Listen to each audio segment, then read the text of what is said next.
20 годам лишения свободы приговорен житель Деваштича за жестокое убийство своей супруги. Он отрубил ей голову на глазах двоих несовершеннолетних детей. Судебная коллегия по уголовным делам Сагдийского областного суда завершила рассмотрение уголовного дела в отношении 35-летнего жителя Джамаата Вахдат района Деваштич Гайрата Хидаятова, сообщили в Сагдийском областном суде.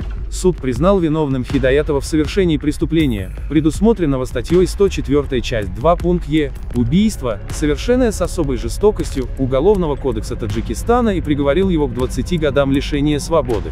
Источник отметил, что трагедия произошла 19 марта 2019 года. Осужденный, находясь в своем жилом доме, в ходе возникшего семейного скандала со своей 34-летней супругой Манзурой Ашуровой, 3 раза ударил ее по голове национальным кувшином. После того, как женщина упала, муж безжалостно, на глазах двоих несовершеннолетних детей, отрубил ей голову, сообщили в суде.